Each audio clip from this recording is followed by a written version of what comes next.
I never played Paper Mario The Thousand Year Door back on the GameCube in 2004, but around that time it was easy to look at the paper aesthetic and assume it was a budget-saving choice to avoid 3D modeling, but boy, would that assumption be wrong. The papercraft gameplay makes for something so interesting and mechanically captivating, with nuanced characters and stories, genuine laugh-out-loud moments, and a cast of weird supporting characters ranging from a Goomba to a mouse thief ready to steal from castles. This game is anything but cheap. Who would have thought that papercraft gameplay would be so engaging? The story in the 2024 remaster, according to my research, has remained true to the original. We begin in Rogueport after Mario receives a letter from Princess Peach, containing a map to some incredible treasure. Mario, not being a pirate or an archaeologist, gathers help from people with those particular set of skills to get the glorious treasure and save Princess Peach. Despite the story being 2 decades old, it still holds up, especially with its humour.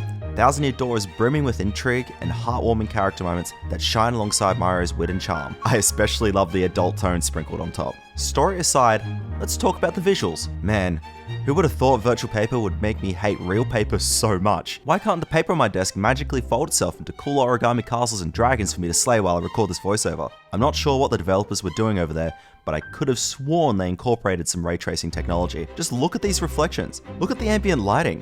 Look at this dragon. It's also stunning. It just envelops my mind with visual flair and creative paper cuts. If you aren't convinced yet, take a moment to watch this video on an OLED screen.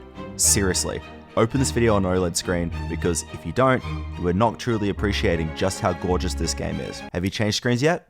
Yes? Good. On with the review. While the visuals have received an update an award-winning chef could have cooked up, the gameplay remains mostly unchanged. The classic turn-based RPG style combat system, in my opinion, is slow and painful. Battles take place on a literal stage, where Mario and his partners face off against enemies in front of an audience. Each move requires careful timing to execute perfectly, which adds an interactive element intended to keep you engaged. However, I find that this style of gameplay slows the feeling of time. The constant need to perform timed button presses can become tedious, especially during longer battles, where repetition sets in and the pace of battles often feels sluggish due to frequent animations and transitions between attacks, which can break the flow of gameplay. During one particularly long battle, the constant need to time my button presses perfectly became monotonous. It felt like the rhythm of the game was disrupted, making the experience less enjoyable. I'm not a huge fan of how Thousand Year Door has done its combat, but there are still many areas I can praise. Number 1. The variety of enemies means I can't autopilot fights. I need to use my brain for the best strategy, and this is its saving grace, considering how fights already feel. Number 2, battles take place on an actual stage, and the audience interactions keep the gameplay lively. These interactions enhance the experience of elements like rocks being thrown by hecklers, gifts from adoring fans, and buffs to my attacks and general gameplay. Number 3, there are ways to speed up fights drastically. I found myself massively stocking up on power blocks and fire flowers because they just wipe the board clean. I don't have time to fight for 2 to 3 minutes when I can flatten the stage in 10 seconds and continue with the game like nothing stopped me. Mechanically, timing-based minigames dictate the overall effectiveness of attacks.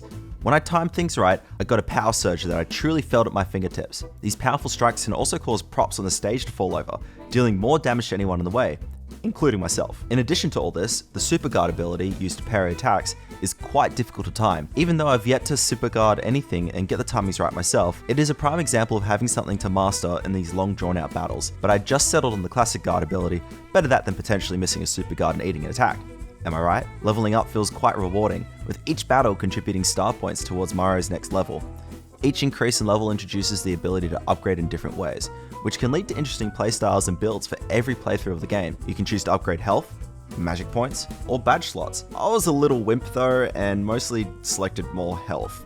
Looking back, I should have just gone hard with the raw attack power by increasing my badge slots. Well. This remaster being a remaster allowed Nintendo to add some quality of life updates, such as the partner wheel. Partners like Goombella, Koops, and others each have unique abilities that help you navigate the world and solve puzzles. From what I heard of the original, changing partners involved navigating through menus, which could be cumbersome. The new partner wheel makes this process more seamless and intuitive, even if the speed improvement is marginal. But an improvement is an improvement. Exploring the worlds of Rogueport, Boggly Woods, and more was a stunning and gorgeous venture. I found myself just stopping and admiring the view, or searching every nook and cranny for some hidden loot. I retook routes I'd previously navigated as new abilities unlocked new ways of exploring, providing me with a deeper appreciation for the thought and design that went into each zone. This world-building tactic coincides pretty well with the ability to play as other characters for plot building. As Thousand Year Door progresses, the story shows off what Princess Peach and Bowser are up to, but instead of watching how the story unfolds, I got to play it. Walking around as Little Paper Peach was honestly more fun than I thought, even if I didn't do much else. I got to witness an artificial intelligence fall in love with her, Bowser get mad that someone else kidnapped her, and many more humorous moments. Overall, Paper Mario The Thousand Year Door is to be an updated remaster of a classic GameCube game. The meticulously crafted reimagining of what a classic character would look like in a world made of origami is truly stunning. Whether you are a returning player or a new one like me, you are sure to enjoy it. Like all games, it has its difficult moments. That's okay, get good scrub. But as it goes, Thousand Year Door has stood the test of time and it's still one of the best and silliest RPGs. Play.